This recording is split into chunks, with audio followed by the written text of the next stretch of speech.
Hello friends, welcome to tech tutors. आप देख रहे हैं Node.js का कंप्लीट कोर्स हिंदी में। तो हमने पहले वीडियो में डिस्कस किया कि Node.js को कैसे इंस्टॉल करेंगे, Node.js के क्या क्या एलिमेंट्स हैं, Node.js के क्या क्या फीचर्स हैं। उसके बाद हमने क्या किया था, Node.js को इंस्टॉल किया था अपने सिस्टम पे और एक छोटा सा प्रोग्राम रन करके भी दिखाया था। इस वीडियो में हम डिस्कस करेंगे कि कैसे हम Node.js को समझ सकते हैं और डिटेल में। उसका एक मेन एलिमेंट होता है, मेन पार्ट होता है जिसको हम बोलते हैं इवेंट लूप, जिसकी वजह से Node.js काफ़ी पॉपुलर है। तो आइए चलते हैं, देखते हैं कि ये इवेंट लूप है क्या। तो सबसे पहले आपको एक बात का ध्यान रखना है कि Node.js जो है हमेशा एक सिंगल थ्रेडेड है। मीन्स Node.js में मल्टीपल थ्रेड्स नहीं होता, ये सिंगल थ्रेड पे ही चलता है। ठीक है, कोई भी काम अगर Node.js को करना होता है ये सिंगल थ्रेड से ही करता है।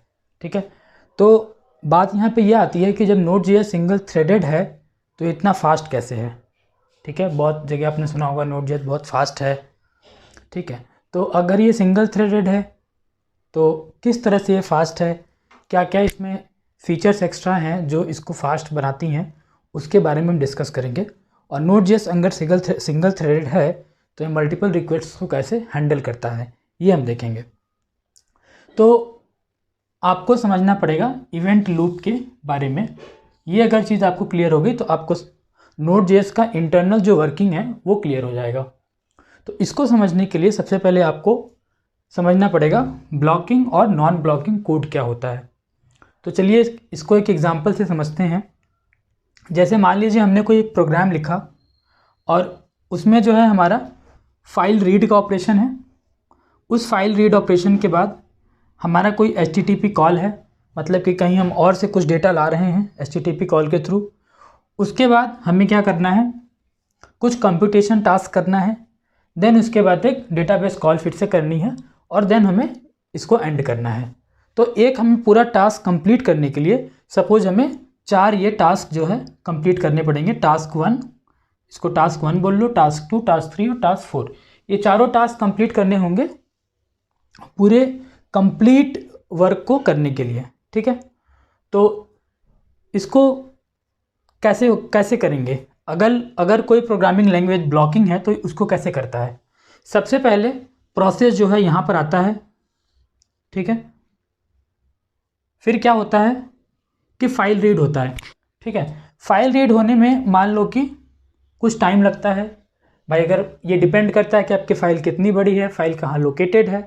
ठीक है, तो मान लो फाइल रीड करने में कुछ टाइम इसको लगता है, मान लो 2 सेकंड। 2 सेकंड आपको लगते हैं फाइल रीड करने में, 2 सेकंड्स।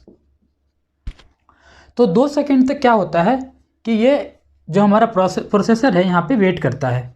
ठीक है, कि भाई जब ये फाइल रीड हो जाएगा तब मैं अगला काम स्टार्ट करूँगा, जो नेक्स्ट टास्क है मेरा, जो कि HTTP कॉल करना। सपोज HTTP कॉल करने में भी ये कंप्लीट होने के बाद HTTP कॉल के पास जाता है और इसको कंप्लीट होने में भी कुछ टाइम लगता है। मान लो इसको कंप्लीट होने में लगता है 3 सेकंड। ठीक है, फिर यहाँ 3 सेकंड तक प्रोसेस वेट करता है। ठीक है, उसके बाद जब ये पूरा कंप्लीट हो जाता है तब जाता है अपने कंप्यूटेशन टास्क के पास। फिर कंप्यूटेशन टास्क कंप्लीट करने के बाद, क्योंकि कंप्यूटेशन टास्क है तो उतना टाइम नहीं लगेगा कंप्लीट करने में इसको।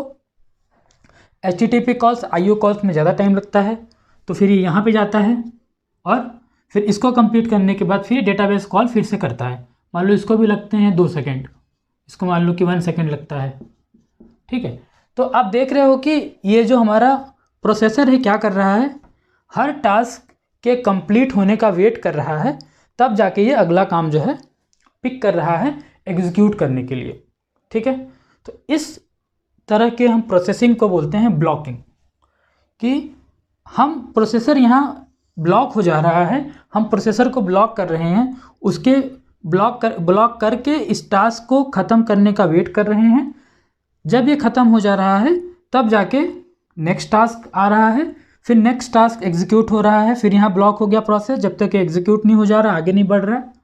फिर यहाँ पे भी क्या हो जा रहा है, यहाँ पे भी इसको कंप्यूटेशन टास्क है तो उतना टाइम नहीं लगेगा। फिर यहाँ पे कंप्लीट हो रहा है, फिर आगे जाके फिर यहाँ वेट कर रहा है। तो जब तक हमारा करंट प्रोसेस कंप्लीट नहीं हो जा रहा है, जैसे यहाँ पे फाइल रीड है, यहाँ पे HTTP है, डेटाबेस कॉल है, जब तक ये कंप्लीट नहीं हो जा रहा है, हमारा जो प्रोसेसर है वो नेक्स्ट टास्क को पिक नहीं कर रहा है। जो हमारा थ्रेड है, बेसिकली इसको थ्रेड बोल सकते हैं, वो हमारा नेक्स्ट का टास्क को पिक नहीं कर रहा है कंप्लीट करने, स्टार्ट करने के लिए, प्रोसेस करने के लिए। ठीक है, तो इसको हम बोलेंगे ब्लॉकिंग। ठीक है, और अगर हमारा सिंगल थ्रेडेड लैंग्वेज है, तो अगर सिंगल थ्रेडेड है और वो ब्लॉकिंग स्ट्रक्चर फॉलो कर रहा है तो उसको बहुत ही टाइम लग जाएगा। मान लो कि हमारा ये सर्वर है,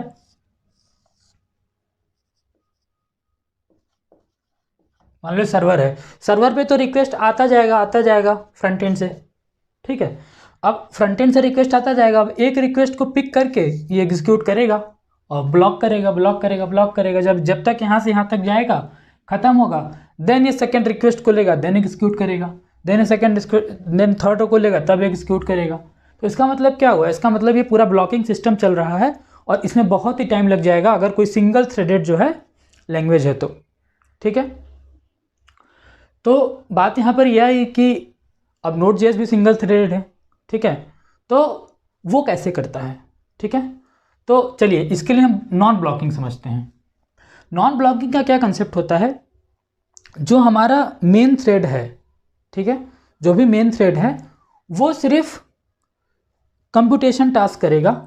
ठीक है, और सिंपल कंप्यूटेशंस करेगा।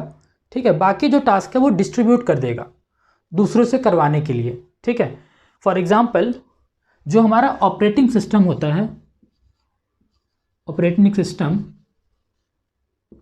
हर सिस्टम में एक ऑपरेटिंग सिस्टम होगा जहाँ पे भी आपका सर्वर बना होगा। तो ऑपरेटिंग सिस्टम बहुत ही कैपेबल होता है। आजकल के अगर मॉडर्न ऑपरेटिंग सिस्टम की बात करें तो लगभग वो बहुत सारे टास्क कर सकता है।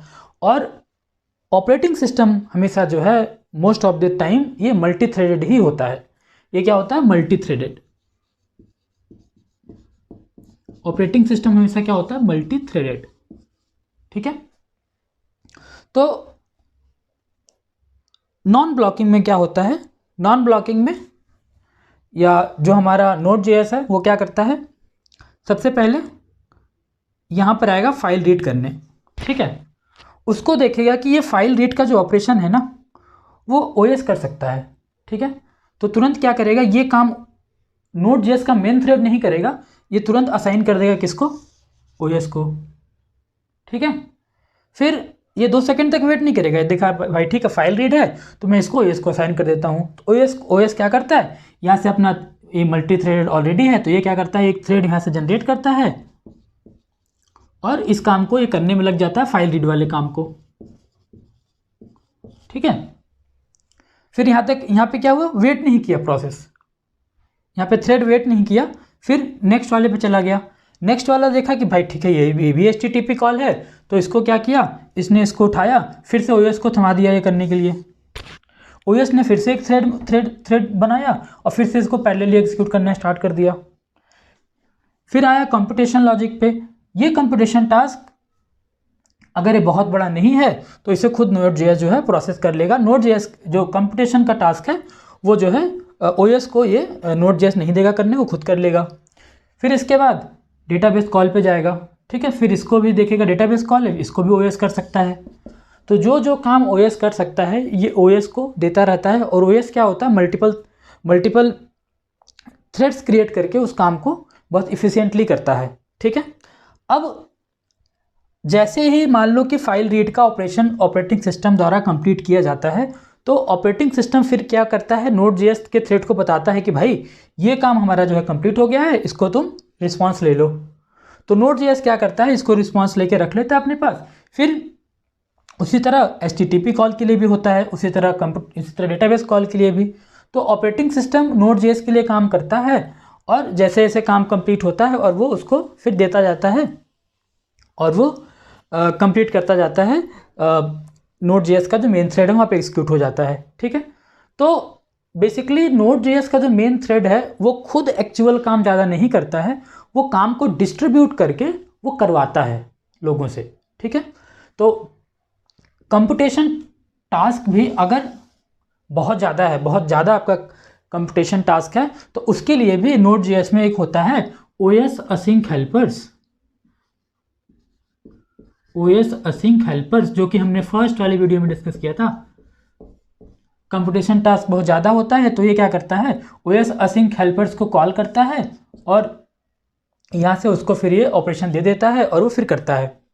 ठीक है, इसको हम आगे डिटेल में देखेंगे कौन कौन से वो चीज़ होते हैं। और एक होता है इसमें थ्रेड पुल। थ्रेड पुल भी Node.js के कंपोनेंट में हमने देखा था। तो जो कंप्यूटेशन का टास्क होता है जो कि Node.js को बहुत बल्कि लगता है, वो असाइन कर देता है OS असिंक हेल्पर्स को। तो वो काम OS असिंक हेल्पर्स करता है उसके लिए। उसके बाद कुछ ऐसे काम हो गए जो ऑपरेटिंग सिस्टम नहीं परफॉर्म कर पाता, किसके लिए, Node.js के लिए। तो फिर Node.js उस केस में थ्रेड पुल का यूज़ करता है और उन थ्रेड पुल से हर एक नोड के लिए बाय डिफ़ॉल्ट 4 थ्रेड फुल होते हैं और उन थ्रेड पुल से एक थ्रेड्स निकालता है और उसको वो काम असाइन कर देता है और उससे फिर करवाता है ये। तो बेसिकली आपको यहाँ समझ में आ रहा होगा कि Node.js खुद एक्चुअल काम नहीं करता है, वो लोगों से काम करवाता है और वहाँ से जो काम होने के बाद रिस्पॉन्स को इकट्ठा करता है, फिर वो कंबाइन करके फिर वो आगे भेजता है और उसको चीज़ों को कराता है। ठीक है, तो यहाँ पे क्या हो रहा है, यहाँ पे आप देख रहे हो बहुत ध्यान से कि फाइल रीड हो रहा है तो Node.js का जो मेन थ्रेड है वो वेट नहीं कर रहा है इसके कंप्लीट होने का, वो आगे बढ़ जा रहा है। इसका मतलब प्रोसेस ब्लॉक नहीं हो रहा है मेरा, इसलिए इसको बोलते हैं नॉन ब्लॉकिंग। ठीक है, तो एक क्वेश्चन पूछा जाता है यहाँ पे कि Node.js जो है नॉन ब्लॉकिंग कैसे अचीव करता है।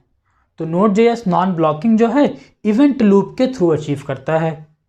ठीक है, इवेंट लूप के हेल्प से ही Node.js जो है हमारा नॉन ब्लॉकिंग IO अचीव करता है। ठीक है, तो वो आपको क्लियर हो रहा होगा कि Node.js में क्या ट्रिक अपनाई गई है बेसिकली।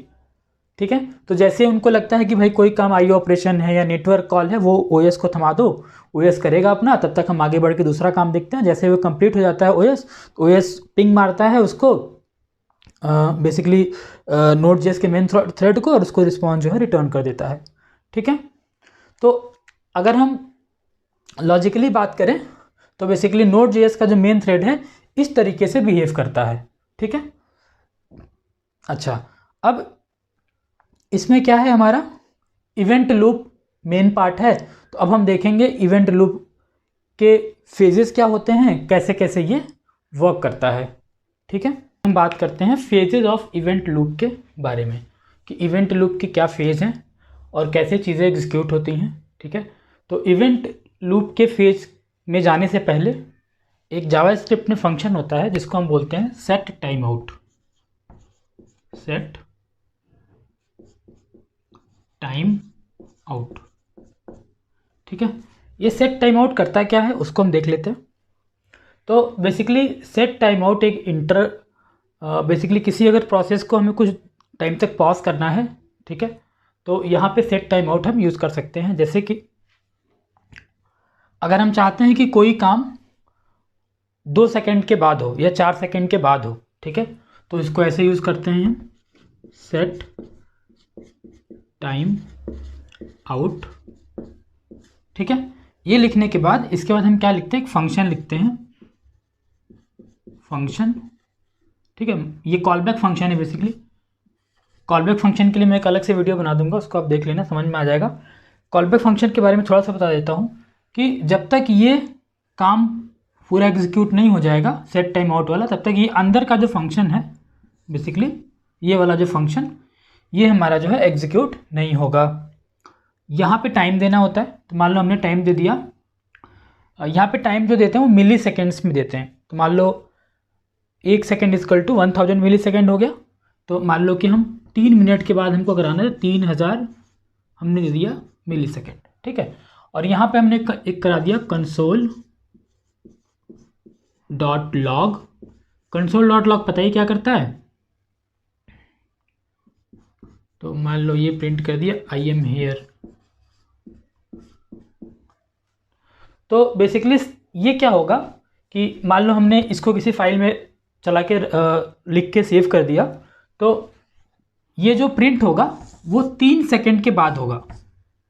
ठीक है, जिसको हम 3 सेकंड के बाद जो है ये स्क्रीन पे प्रिंट होगा। ठीक है। जैसे और सारे ऑपरेटिंग सिस्टम्स और सारे लैंग्वेजेस में आपने देखा होगा स्लीप होता है, ठीक है, किसी प्रोसेस को पॉज करने के लिए कुछ टाइम के लिए, ठीक है।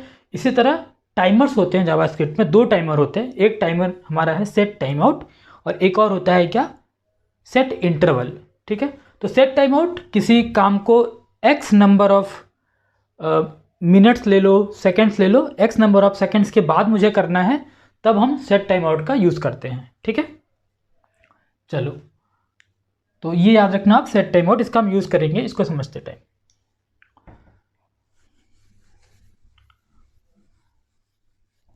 तो बेसिकली Node.js के फेजेस तो बहुत सारे होते हैं, लेकिन मैंने जो लिया है 3 फेज़ अभी हम डिस्कस करेंगे, ठीक है।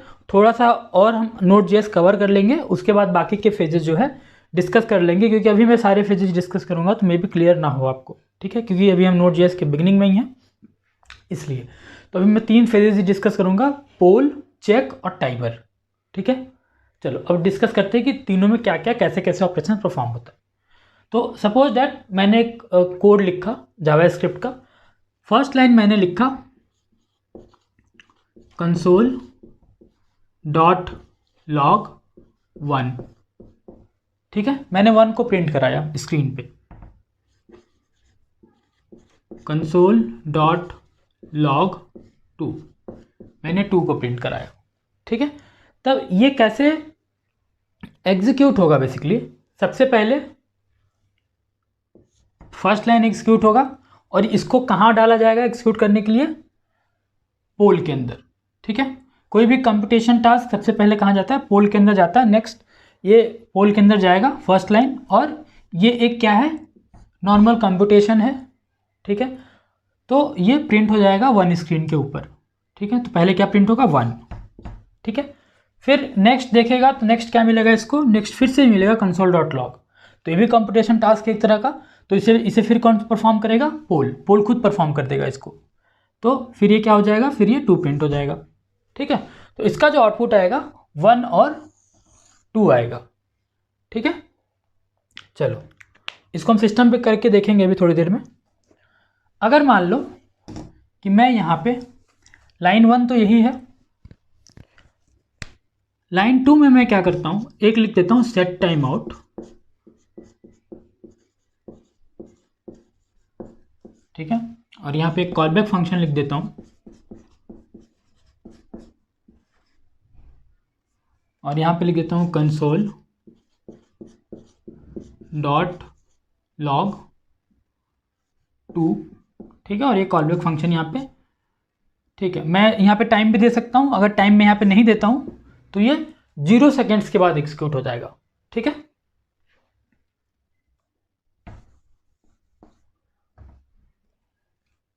मान लो कि यहाँ टाइम दे ही देता हूँ, मान लो 2 सेकेंड्स, ठीक है। और यहाँ पे मैं देता हूँ कंसोल डॉट लॉग 3, ठीक है। तो इसको समझते हैं। तो सबसे पहले आपको देख के ऐसा लग रहा होगा नॉर्मल लैंग्वेज में कि भाई 1 पहले प्रिंट होगा, ठीक है।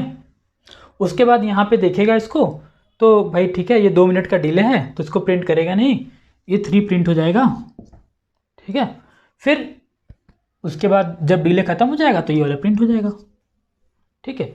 ये आउटपुट जो है बिल्कुल सही है, बट आप जैसे सोच रहे हो वैसे एग्जीक्यूट नहीं हो रहा है, ठीक है। देखते हैं कैसे हो रहा है। अच्छा ठीक है, अब मान लो कि यहाँ से हटा देते हैं कुछ, या हटा देते हैं या फिर कॉमा 0 लिख देते हैं, ठीक है। तो अगर आप 0 लिखो या ना लिखो, ये बाय डिफ़ॉल्ट क्या ले लेगा, 0 ले लेगा। तो इस केस में आपको लगेगा ठीक है 1 प्रिंट हुआ, 1 यहाँ पे एग्जीक्यूट हुआ, पोल एग्जीक्यूट करेगा उसको, फिर यहाँ पे क्या करेगा, फिर यहाँ पे इसको एग्जीक्यूट करेगा तो 2 प्रिंट होगा, फिर इसको एग्जीक्यूट करेगा तो 3 प्रिंट होगा। तो आप इनमें 1, 2 और 3 आ रहा होगा, ठीक है, जो कि बिल्कुल गलत है। Node.js ऐसे एग्जीक्यूट नहीं करता। चलते हैं, आप देखते हैं कैसे एग्जीक्यूट करेगा ये क्या करेगा। चलिए इसको हटा देते हैं। सबसे पहले Node.js इस लाइन को देखेगा, Node.js का जो मेन थ्रेड है, इसको क्या करेगा, पोल को देगा भाई, तो पोल देखेगा ठीक है कंप्यूटेशन टास्क है, तो ये तुरंत एग्जीक्यूट कर देगा, यानी 1 आ जाएगा तुरंत। ठीक है, नेक्स्ट देखेगा तो ये क्या है, सेट टाइम आउट है। ठीक है, तो जैसे ही सेट टाइम आउट मिलेगा कभी भी पोल उसको प्रोसेस नहीं करेगा। पोल क्या करेगा, तुरंत इसको उठाएगा, किसको, इसके कॉल बैक को, ध्यान रहे क्या उठाएगा, इसके कॉल बैक को, यहाँ से इतना कॉल बैक है हमारा, इसके कॉल बैक को उठाएगा और भेज देगा किसके पास, टाइमर्स के पास। ठीक है, खुद एग्जीक्यूट नहीं करेगा ये। ठीक है, टाइमर्स के पास भेजेगा। ठीक है, तो टाइमर्स तो अभी नीचे है, बाद में प्रोसेस होना है। फिर क्या होगा, फिर Node.js का बताया था मैंने, प्रोसेस वेट नहीं करेगा क्योंकि अभी तो टाइमर्स एग्जीक्यूट नहीं हो रहा, अभी ये पोल फेज में ही है। तो फिर क्या होगा, ये 3 प्रिंट हो जाएगा। ठीक है, फिर जब ये 3 प्रिंट हो जाएगा और टाइमर्स क्या करेगा, यहाँ का जो भी टाइम लिखा रहेगा वो एग्जीक्यूट होगा, जैसे अभी तो 0 ही है।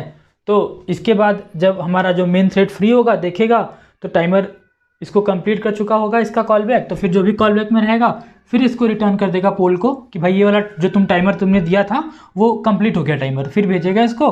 फिर पोल क्या करेगा, इसको प्रोसेस करेगा, फिर आ जाएगा 1 3 2। तो इस तरह से ये एग्जीक्यूट करता है Node.js का बेसिकली जो ये फेजेस होते हैं ऐसे एग्जीक्यूट होता है। ठीक है, पोल कभी भी टाइमर्स को नहीं एग्जीक्यूट करेगा, टाइमर्स को कौन एग्जीक्यूट करेगा, टाइमर्स ही एग्जीक्यूट करेगा। ठीक है,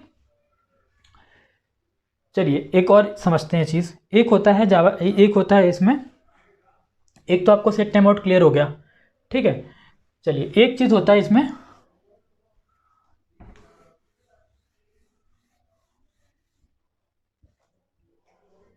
सेट इमीडिएट। ठीक है, तो इसको इरेज करता हूं,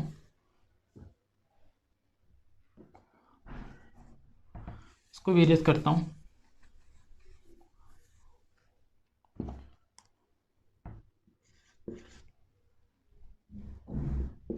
सेट इमीडिएट। ठीक है, सेट इमीडिएट होता है, फिर यहाँ फंक्शन होता है, फिर इसका सिंटेक्स सेम जो सिंटेक्स होता है हमारा सेट टाइम आउट का उसी तरह होता है।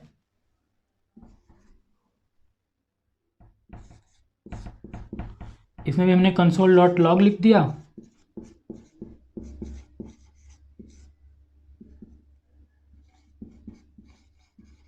एग्जीक्यूटेड, या फिर आप 2 लिख दो। फिर थर्ड में मैंने लिख दिया console.log 3। ठीक है, इस केस में क्या होगा, इस केस में सबसे पहले यहाँ पे एग्जीक्यूशन आएगा। ठीक है, यहाँ एग्जीक्यूशन आने के बाद ये कहाँ जाएगा, पोल के पास, पोल इसको तुरंत एग्जीक्यूट कर देगा, यानी आंसर आ जाएगा 1। फिर उसके बाद क्या एग्जीक्यूट होगा, सेट इमीडिएट फंक्शन। तो सेट इमीडिएट जैसे ही मिलेगा पोल इसको एग्जीक्यूट नहीं करेगा, ये भेज देगा किसके पास, चेक फेज में। हमेशा जो सेट इमीडिएट होता है वो एग्जीक्यूट होता है चेक फेज के अंदर। ठीक है, चेक फेज के अंदर हमेशा सेट इमीडिएट जो है एग्जीक्यूट होता है। और टाइमर्स किस में एग्जीक्यूट होता है, set time out set interval वो होता है टाइमर्स के अंदर। ठीक है, तो ये किस में भेजेगा इसको, ये इसमें नहीं भेजेगा, ये भेजेगा चेक के अंदर क्योंकि इमीडिएट है। फिर चेक के अंदर भेज देगा एग्जीक्यूट होने के लिए, तब तक क्या करेगा पोल नेक्स्ट को इसको मारेगा एग्जीक्यूट, तो 1 के बाद 3 आ जाएगा। फिर चेक वाला बोलेगा भाई ये हमारा टास्क जो है कंप्लीट हो गया है, फिर वापस रिस्पांस ले लो। फिर क्या करेगा, पोल को भेजेगा, फिर पोल क्या प्रिंट कर देगा, इसको 2 प्रिंट कर देगा, तो 1 3 2 हो जाएगा इस केस में। ठीक है, ये क्लियर हुआ। तो अगर टाइमर्स का केस है, अगर सेट इमीडिएट है, तो कभी भी क्या होगा कि वो पोल फेज में एग्जीक्यूट नहीं होगा, ये आपको ध्यान रखना है। ठीक है, चलिए अगर क्या होगा कि यहाँ पे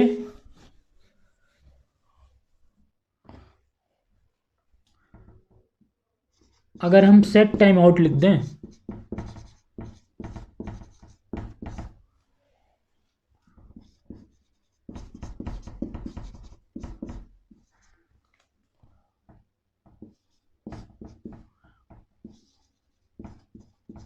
कंसोल डॉट लॉग, ठीक है 3। तो अब क्या होगा, ठीक है, तो सबसे पहले क्या होगा, ये वाला जाएगा चेक पोल के पास, पोल एग्जीक्यूट करके 1 प्रिंट कर देगा, ठीक है। फिर क्या होगा, सेट इमीडिएट के पास आएगा, तो सेट इमीडिएट क्या होगा, चेक को जाएगा, ठीक है। फिर इवेंट लूप वेट नहीं, मेन थ्रेड वेट नहीं करेगा, ये भेज दिया चेक के पास। फिर इसको टाइमर मिला, फिर इसने उठाया ये वाला चीज़, फिर कहाँ भेज दिया, टाइमर्स के पास, ठीक है। अब जो भी कंप्लीट होगा वो किसके पास जाएगा, पोल के पास, ठीक है। अब यहाँ पे क्वेश्चन आता है कि भैया ये पहले एग्जीक्यूट होगा पोल में कि ये होगा, ठीक है, ये सबसे बड़ा क्वेश्चन है। तो अगर सेट टाइम आउट और सेट इमीडिएट के बीच का प्रेफरेंस अगर मुझे देखना है कि कौन सा एग्जीक्यूट होगा, तो ये डिपेंड करता है, किस पे डिपेंड करता है वो देख लो आप। अगर ये किसी फाइल में है, मतलब नॉर्मल किसी फाइल में किसी मॉड्यूल के अंदर है, ठीक है, किसी आईओ ऑपरेशन में नहीं है, या फिर किसी आईओ ऑपरेशन बेसिकली नहीं है किसी ये, तो क्या होगा, कभी भी हम ये प्रिडिक्ट नहीं कर सकते कि सेट टाइम आउट पहले एग्जीक्यूट होगा कि सेट इमीडिएट पहले एग्जीक्यूट होगा कि सेट टाइम आउट पहले एग्जीक्यूट होगा, हम ये प्रिडिक्ट नहीं कर सकते, ठीक है। ये डिपेंड करता है आपके सिस्टम के परफॉर्मेंस के ऊपर, ठीक है, ये डिपेंड किस पे करता है, आपके सिस्टम के परफॉर्मेंस के ऊपर, ठीक है। चलिए, कब हम श्योर कर सकते हैं, अच्छा तो इसका नाम फिर सेट इमीडिएट क्यों पड़ गया, इमीडिएट मतलब तुरंत एग्जीक्यूट होना। तो हम कब इंश्योर कर सकते हैं कि भाई सेट इमीडिएट पहले एग्जीक्यूट होगा, हमें तब इंश्योर कर सकते हैं जब सेट इमीडिएट और सेट टाइम आउट किसी एक आईओ ब्लॉक के अंदर हो। मीन्स जहाँ पे आप आईओ ब्लॉक, जैसे कोई फाइल आप रीड कर रहे हो, फॉर एग्जांपल मैं देता हूँ, तो अगर मान लो ये कंसोल डॉट लॉग वहीं रहने दो, मैं यहाँ लिखता हूँ file fs dot read file, मैं बताऊंगा अभी कि कैसे फाइल रीड करता है Node.js में। अभी मैं लिख देता हूँ ऐसे fs डॉट रीड फाइल, ठीक है। यहाँ फाइल का नाम दे दो, ठीक है, मान लो abc.js, ठीक है। फिर यहाँ कॉलबैक फंक्शन, ठीक है, और मैं यहाँ पे इसको बंद कर देता हूँ कॉलबैक फंक्शन को। मतलब ये दोनों जो हैं फाइल रीड के अंदर हैं, ये सेट इमीडिएट और सेट टाइम आउट, ठीक है। तो इस केस में हमेशा और हमेशा सेट इमीडिएट पहले एग्जीक्यूट होगा, ये फॉर श्योर है। लेकिन अगर ये आउटसाइड द मॉड्यूल है तो इस केस में क्या आंसर आ जाएगा, इस केस में आंसर आ जाएगा 1 then 2 then 3, ठीक है। लेकिन अगर ये बाहर है तो हम कभी भी ये पता नहीं लगा सकते, ये डिपेंड करता है आपके सिस्टम पे परफॉर्मेंस के ऊपर कि कौन सा पहले एग्जीक्यूट होगा, ठीक है। तो अगर आप फेजेस की बात करोगे, सबसे पहले हमारा होता है पोल, जहाँ पे नॉर्मल से ऑपरेशन परफॉर्म होते हैं, और चेक में क्या होता है कि जो भी हमारा सेट इमीडिएट होता है वो एग्जीक्यूट होता है, फिर जो टाइमर्स होता है उसमें टाइमर से एग्जीक्यूट होता है, और हर फेज में आप देख रहे हो कि ये फीफो क्यू होता है, first in first out Q होता है। जैसे मान लो कि एक साथ हमारे पोल में 10 ऑपरेशन आ गए, तो भाई कौन सा एग्जीक्यूट होगा, ठीक है। तो वो क्या करता है, क्यू मेंटेन करके रखता है, जो पहले आया वो पहले एग्जीक्यूट होगा, ठीक है। हर फेज का एक फिफो क्यू होता है, हर कोई क्यू मेंटेन करके रखता है, ठीक है। और क्या होता है कि जब Node.js का प्रोसेस एक थ्रेड एक फेज से दूसरे फेज में जाता है, भाई कभी तो जैसे मान लो यहाँ पे 10 का है, ठीक है, 10 का क्यू बना हुआ है ऐसे, ठीक है, तो कभी तो यहाँ से उठ के यहाँ जाएगा, ठीक है, तो या फिर यहाँ से उठ के यहाँ जाएगा, मतलब नेक्स्ट फेज में अपने जाएगा एग्जीक्यूट करने के लिए, ठीक है। तो वो दो कंडीशन में जाता है। पहला कंडीशन, या तो पोल फेज में एग्जीक्यूट कर रहा है, सारे प्रोसेस उसके ख़त्म हो गए, ठीक है, तब वो नेक्स्ट फेज में चला जाएगा, या फिर हर फेज का एक टाइम लिमिट होता है कि भाई Node.js के प्रोसेस को, थ्रेड को इस वाले फेज में इतना ही टाइम बिताना है, ठीक है, 1 second, 500 millisecond, like that. तो यहाँ पे क्या हुआ कि दो केस में क्या होगा, नेक्स्ट फेज में जाएगा। पहला केस क्या, पहला केस कि जब भी उसका टास्क, नंबर ऑफ टास्क जो है वो कंप्लीट हो गए, ठीक है, कंप्लीट हो गया with in a given time. जैसे 500 मिली सेकेंड हमने बोल दिया कि भाई पोल में 500 मिली सेकेंड थ्रेड को एग्जीक्यूट करना है, टाइम लेना है, चेक में भी 500 सेकेंड देना है और टाइमर्स को भी 500 सेकेंड देना है। अब क्या हो गया कि 500 सेकेंड के पहले उसका सारा काम खत्म हो गया, 2 ही टास्क थे कंप्लीट करने को, खत्म हो गए, तो उस केस में क्या होगा, नेक्स्ट में चला जाएगा। पहला दूसरा कंडीशन, या फिर बहुत बड़ी लिस्ट हो और 500 मिली सेकेंड में अंदर 3 ही 4 टास्क कंप्लीट हुआ है हो, तब भी वो नेक्स्ट फेज में चला जाएगा, ठीक है। तो ये बात आपको क्लियर हो गई होगी कि भाई हर फेज में क्यू मेंटेन होता है, ठीक है, हर फेज के अंदर पोल फेज में नॉर्मल एग्जीक्यूशन होता है, चेक वाले में क्या होता है, चेक वाले में आपका सेट इमीडिएट एग्जीक्यूट होता है, टाइमर्स में आपका टाइमर्स एग्जीक्यूट होता है, और एक फेज से दूसरे फेज में कैसे Node.js का जो है थ्रेड जो है पास होता है, ठीक है। एक यहाँ पे मेन पॉइंट है कि जब कभी भी Node.js का जो मेन थ्रेड है एक फेज से दूसरे फेज में जाता है, तो यहाँ पे बीच में जाने से पहले एक हमारा नेक्स्ट टिक क्यू होता है, ठीक है। पोल से चेक में गया तो बीच में हमारा क्या है, एक नेक्स्ट टिक का क्यू है, नेक्स्ट टिक एक फंक्शन होता है, अभी डिस्कस करते हैं। फिर यहाँ से फिर यहाँ पे गया, फिर एक हमारा क्या होता है, नेक्स्ट टिक क्यू होता है, समझ रहे हो आप, ठीक है। तो जब भी एक फेज से दूसरे फेज में जाता है तो हमेशा क्या होता है, एक नेक्स्ट टिक क्यू होता है, ठीक। चलो अब इसको समझते हैं, क्या नेक्स्ट टिक क्यू क्या होता है, ठीक है। तो चलो इसको हम इरेज करते हैं, फिर से एक एग्जाम्पल लेके समझते हैं।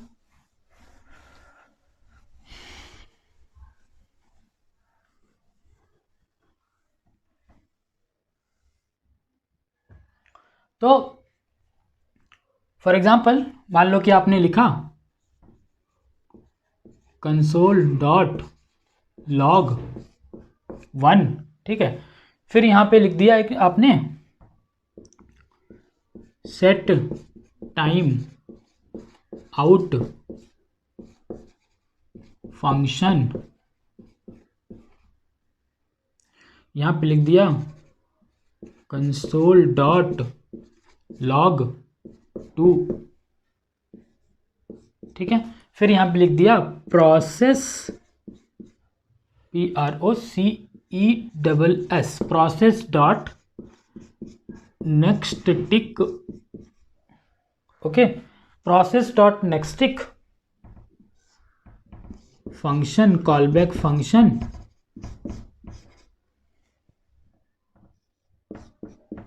ठीक है। और यहाँ पे आपने क्या लिख दिया, console.log 3, ठीक है। अच्छा, तो इस केस में चीज़ें कैसे एग्जीक्यूट होंगी, सबसे पहले सोचो आप, यहाँ पर आएगा, कहाँ पे कहाँ क्या एग्जीक्यूट होगा, पोल फेज एग्जीक्यूट हो गया, 1 प्रिंट हो गया, ठीक है। फिर क्या एग्जीक्यूट होगा, set time out, set time out क्या करेगा, तुरंत भेज देगा इसको कहाँ पे, इसका जो कॉलबैक फंक्शन है इसको भेज देगा टाइमर के पास एग्जीक्यूट होने को, ठीक है। फिर प्रोसेस डॉट नेक्स्ट टिक आया, फिर इसको कहाँ भेजेगा, अपने नेक्स्ट टिक क्यू के अंदर, तो इसका अगला अगला क्या, नेक्स्ट टिक क्यू ये है, ठीक है। अब क्या होगा कि जैसे ही यहाँ पे ख़त्म हो जाएगा, फिर देखेगा आगे जब ही आएगा तो उसको क्या मिलेगा, नेक्स्ट टिक मिलेगा। तो नेक्स्ट टिक क्यू में देखेगा कि भाई तो 3 पड़ा हुआ है, तो पहले 3 प्रिंट कर देगा, फिर उसके बाद टाइमर का आएगा तो 2 प्रिंट कर देगा, ठीक है। तो 1 3 2 आंसर आएगा, ठीक है। चलिए थोड़ा सा हम एक चीज़ और देख लेते हैं, फिर चलते हैं कंप्यूटर स्क्रीन की तरफ, फिर वहाँ पे हम प्रैक्टिकल करके देखेंगे एक बार।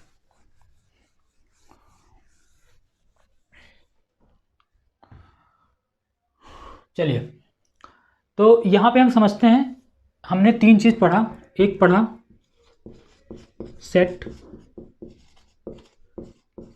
टाइम आउट, ठीक है,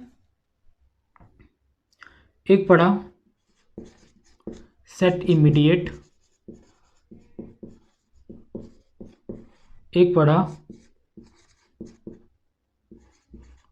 प्रोसेस डॉट नेक्स्ट टिक। 3 चीज़ हमने पढ़ा, 3 फंक्शन, एक क्या, set time out, set immediate, process dot next tick. अच्छा, अगर हम तीनों को किसी सेम प्रोग्राम में लिखें मान लो, तो कौन सा पहले एग्जीक्यूट होगा, तीनों को सेम लाइन में लिख दूं मैं तो कौन सा एग्जीक्यूट होगा, तो अगर आप बोल रहे हो, हमने अभी डिस्कस किया कि अगर तीनों को हमने सेम लाइन में लिख दिया, ठीक है, तो इसका तो हम पता नहीं लगा सकते कि कौन सा पहले एग्जीक्यूट होगा, because it depend upon the performance, क्योंकि हम सेम लाइन में लिख रहे हैं, किसी आईओ कॉल के अंदर नहीं लिख रहे हैं, ठीक है। IO means input output call, जैसे फाइल रीड करना, फाइल राइट करना, इन सब चीज़ों में तो नॉर्मल लिख रहे हैं, तो इन दोनों का तो हम पता नहीं लगा सकते, लेकिन ये जो होगा सबसे पहले एग्जीक्यूट होगा, प्रोसेस डॉट नेक्स्ट टिक, क्योंकि पोल के बाद तुरंत क्यू है, क्या है, process dot next tick Q है, तो एग्जीक्यूट हो जाएगा।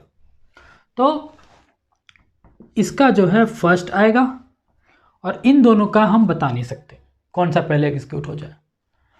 अब मान लो कि ये सारा जो है किसी आईओ कॉल के अंदर है, जैसे fh डॉट रीड के अंदर है, तब उस केस में क्या होगा, सबसे पहले तो ये एग्जीक्यूट होगा, उसके बाद सेकंड नंबर पे क्या होगा, सेट इमीडिएट होगा, और उसके बाद थर्ड नंबर पे सेट टाइम आउट होगा। तो इस तरीके से ये एग्जीक्यूट होगा, ठीक है। तो होप ये क्लियर हो गया होगा आपको, ठीक है, कि कैसे क्या क्या प्रेफरेंस होता है इन तीनों चीज़ों में, कौन सा पहले एग्जीक्यूट करता है, कौन सा बाद में एग्जीक्यूट करता है। और ये जानना बहुत ज़रूरी है, अगर आप इंटरव्यू की प्रिपरेशन कर रहे हैं तो ये इवेंट लूप से क्वेश्चन तो आपको भर भर के पूछे जाएंगे इंटरव्यू में, ठीक है। चलिए, तो एक चीज़ मैं और यहाँ पे आपको समझाना चाहूँगा कि फॉर एग्ज़ाम्पल आप समझ लो, यहाँ पे जब डिस्कस कर रहे हैं तो देख ही लेते हैं उसको, कि जैसे कि हम सेट टाइम आउट लिखते हैं,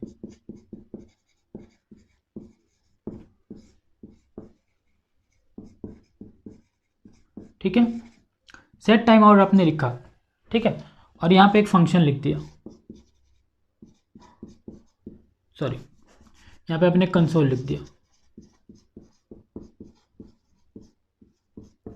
ठीक है, और यहाँ पे आपने 5 सेकंड का टाइम दे दिया, ठीक है। तो आप हमेशा ये बोलोगे कि ये फंक्शन 5 सेकंड के बाद एग्जीक्यूट होगा, करेक्ट, लेकिन ये सही नहीं है, ये मिनिमम 5 सेकंड के बाद एग्जीक्यूट होगा, ठीक है। 5 सेकंड से ज़्यादा भी ले सकता है ये, ठीक है, ये मिनिमम 5 सेकंड तो लेगा ही लेगा, उससे ज़्यादा भी ले सकता है। मैं ऐसा क्यों बोल रहा हूँ, आप अगर यहाँ पे देखोगे ध्यान से, टाइमर्स हमेशा सेट टाइम आउट कहाँ एग्जीक्यूट होता है, टाइमर्स के अंदर, और टाइमर्स के अंदर क्या होता है, क्यू, ठीक है। तो यहाँ पे मान लो बहुत बड़ी क्यू है यहाँ पे, तो सबसे पहले 5 सेकंड के पहले तो इसका पॉसिबल ही नहीं है एग्जीक्यूट होना, क्योंकि टाइमर ही 5 सेकंड का है। अब मान लो टाइमर ख़त्म होने के बाद भी अगर ये लंबी क्यू लगी हुई है, इसमें टाइमर्स की ढेर सारी, अगर आपका एप्लीकेशन बड़ा है तो एक ही टाइम पे, तो इसका मतलब क्या होगा कि मान लो आपका टाइमर जो है, ये वाला जो टाइमर जो है थर्ड नंबर पर है, ठीक है, तो पहले ये एग्जीक्यूट होगा, फिर ये एग्जीक्यूट होगा, फिर ये एग्जीक्यूट होगा आपका, ठीक है। तो इसका मतलब क्या हुआ कि हो सकता है कि 5 सेकंड से आपका ज़्यादा लग जाए टाइम, तो आप कभी भी ये इंश्योर नहीं कर सकते हो कि एग्जैक्ट 5 सेकंड पे ये 5 सेकंड बाद जो है ये एग्जीक्यूट होगा, ठीक है। तो चलिए चलते हैं सिस्टम की तरफ, और वहाँ पे देखते हैं कि हम चीज़ों को कैसे एग्जीक्यूट कराएंगे और कैसे ये रन करता है। चलिए, तो चलिए फ्रेंड्स, हम क्या करते हैं, एक फ़ाइल क्रिएट कर लेते हैं यहाँ पे, जिसको नाम दे देते हैं test.js। मैं सेम उसी फोल्डर में हूँ जो उस दिन हमने फोल्डर क्रिएट किया था Node.js के लिए। तो पहले हमने एग्जांपल देखा कि console.log, मैंने लॉग कराया, ठीक है, 1, देन console.log 2,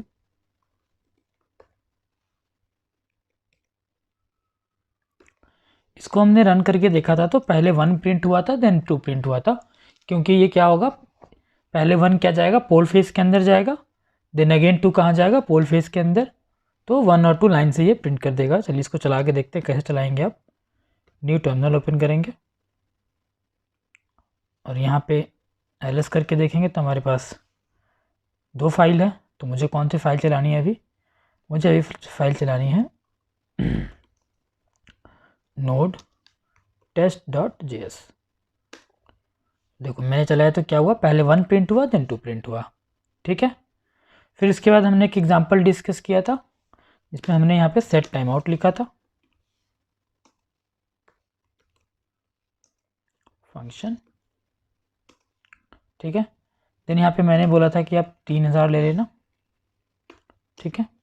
तो इस केस में क्या हुआ था, इस केस में हमारा पहले 1 प्रिंट हुआ था, फिर ये गया था किसके पास, टाइमर फेज में गया था, फिर ये पोल टाइमर फेज में ये चला गया था इतना पार्ट।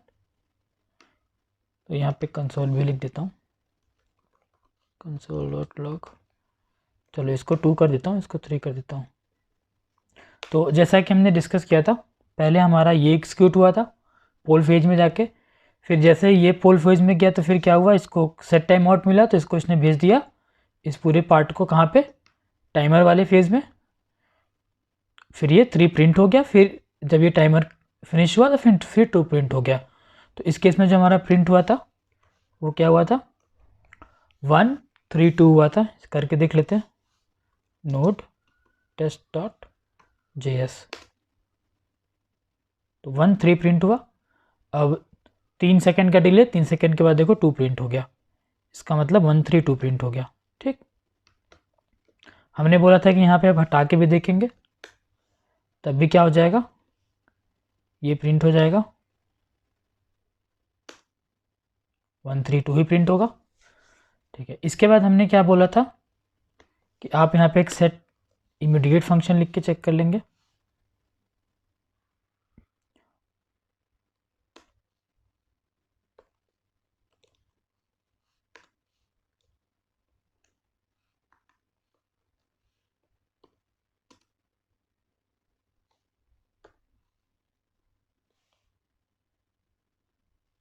यहाँ पे लिख देंगे console.log, चलिए यहाँ पे 3 लिखते हैं और इस वाले को 4 कर देते हैं। तो ये कैसे एग्जीक्यूट होगा, ये पहले 1 प्रिंट होगा, ठीक है। फिर सेट टाइम आउट और सेट इमीडिएट के अंदर,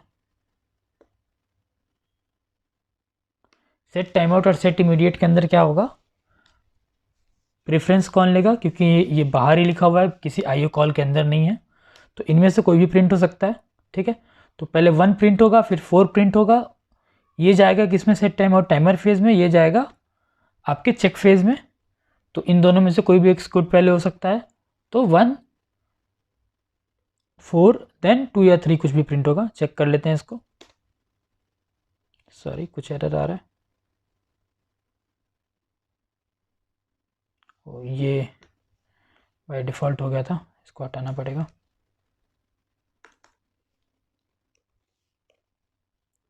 फिर से चलाते हैं इसको,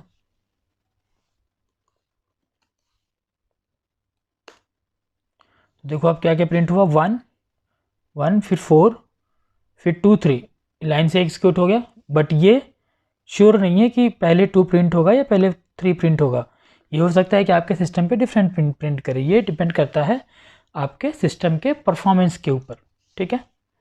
फिर मैंने बोला था कि अगर मान लो कि ये किसी आईओ कॉल के अंदर रहे, ठीक है, तब हम श्योर कर सकते हैं कि ये पहले सेट इमीडिएट पहले प्रिंट होगा और टाइम आउट बाद में प्रिंट होगा, ठीक है। एक आईओ कॉल लिख लेते हैं, सबको एक आईओ कॉल के अंदर रख देते हैं इसको। तो लिखते हैं एफएस मॉड्यूल लेना पड़ेगा, मैं बता दूंगा एफएस मॉड्यूल कैसे लेते हैं, अभी जब आगे बात करेंगे नोड मॉड्यूल्स की तो मैं इसको एक्सप्लेन करूंगा और डिटेल में, तो अभी ऐसे ही कर लेते हैं। तो एफएस डॉट रीड फाइल ले लेते हैं,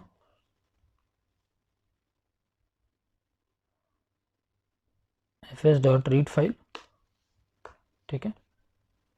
यहाँ पे पाथ होता है, ठीक है, तो पाथ मान लो यही इसी पाथ पर हैं, तो सर्वर डॉट जेएस को ही रीड कर लेते हैं, ठीक है। फिर कॉमा फंक्शन, ठीक है। अगर आपको ये क्लियर नहीं हो रहा होगा एफएस डॉट रीड क्या है, तो इसको डिटेल में भी समझाएंगे हम जब मॉड्यूल्स की बात करेंगे, तो इससे टेंशन लेने की ज़रूरत नहीं है। बस मैं इतना डेमोन्स्ट्रेट करना चाहता हूँ कि अगर ये किसी आईओ ऑपरेशन के अंदर रहेगा तो इसका जो प्रायोरिटी है सेट इमीडिएट का वो पहले होगा।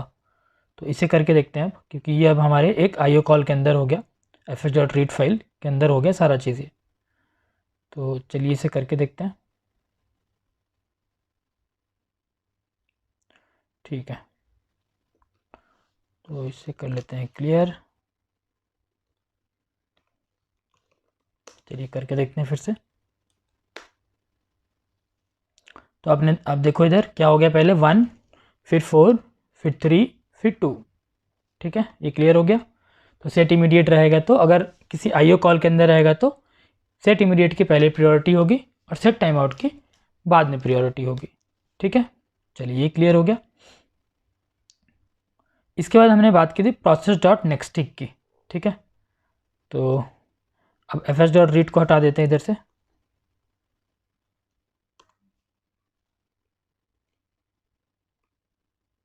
ठीक है, इसको डिलीट कर देते हैं क्योंकि इसकी ज़रूरत नहीं है अभी, और यहाँ पे हम ये चलाते हैं। ठीक है, और फाइल रिक्वायर की भी ज़रूरत नहीं है।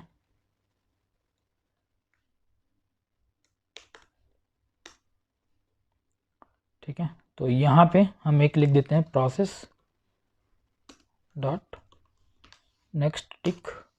ठीक है, फंक्शन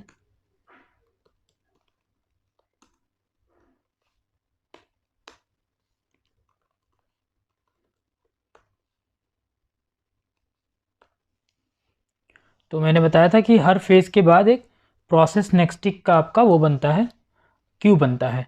तो पहले क्या एग्जीक्यूट होगा, पहले ये 1 पोल फेज़ में, फिर ये जाएगा टाइमर फेज़ को, ये जाएगा चेक फेज़ को, फिर 4 प्रिंट होगा, फिर क्या होगा, फिर नेक्स्ट में आएगा तो उसको मिलेगा नेक्स्ट टिक का क्यू, तो देन 5 प्रिंट होगा। और इन दोनों का हम बता नहीं सकते क्या प्रिंट होगा, टाइम आउट इमीडिएट। तो आंसर क्या होगा 1 4 5, देन 2 3 भी हो सकता है, 3 2 भी हो सकता है, ये डिपेंड्स करता है। ठीक है, तो अब देखो आंसर क्या हो गया 1 4 5 1 4 5 देन 2 3। तो होप आपको ये क्लियर हो गया होगा आज का वीडियो। तो मिलते हैं नेक्स्ट वीडियो में, और नेक्स्ट वीडियो में हम देखेंगे कि हमारा रेपल टर्मिनल कैसे काम करता है और उसके क्या क्या कमांड्स होते हैं। चलिए तब तक के लिए प्रैक्टिस करते रहिए, मिलते हैं नेक्स्ट वीडियो में। Thank you.